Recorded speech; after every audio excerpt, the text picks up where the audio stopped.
සංසාරේ කවදනම් අපි ආයේ මිනිස්සු වෙලා උපදීද? මිනිස්සෙකුට ප්‍රියශීලී විදිහට කතා කරන්න පුළුවන් වෙන්නේ මිනිස්සු වෙලා ඉපදුනොත් විතරයි. අඬ දබර වෙන්න කෑකෝ ගහන්න ඒවට ඕන තරම් ආත්ම තියෙනවා. දැන් බල්ලෙක් තව බල්ලෙක් දැක්කහම මොකද කරන්නේ? අපි වගේ කොහෙද යන්නේ කියලා අහනවද? බුරාගෙන පනිනවා. හපන්ඩොට්ටු වෙනවා. මට කියන්න සත්ව ලෝකයේ තුල සතෙක් තවත් සතෙකුට බය නැතුව ඉන්නේ මොන සතාද? හැම සතෙක්ම ඉන්නේ තවත් සතෙකුට බය.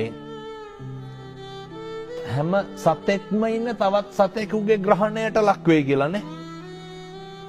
පැහැදිලිද මම මේ කියන එක මනුෂ්‍ය ආත්ම භාවයේ තියෙන වටිනාකම? මේක තේරුම් නොගන්න තාක්කල් බනහන එකේ අර්ථයක් නැහැ. කෙනෙකුට දෙන්න පුළුවන් දෙයකට තියෙන්නේ වතුර වීදුරුවක් නම් ඒක බොහොම ගෞරවයෙන් දෙන්න. ඒක බොහොම ඕනෑකමින් දෙන්න. මෙහෙම දේශනා කරන්නට හේතුව තමයි පින්නතුනේ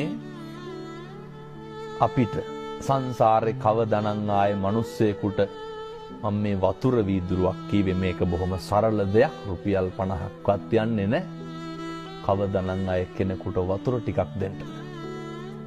සමහරු කියනවා නේද ඔය වතුර ටිකක්වත් දෙන්නේ නැහැ උන්ට කියලා. කොහොමද මිනිස්සු එහෙම කියන්නේ? ඒ වැරදි අඩුපාඩු වෙන එක ඒ මිනිස්සුන්ගේ වැඩක්. හැබැයි සත්පුරුෂෝ විදිහට හැසිරෙන එක කාගේ වැඩක්ද? ඒක අපේ වැඩක්.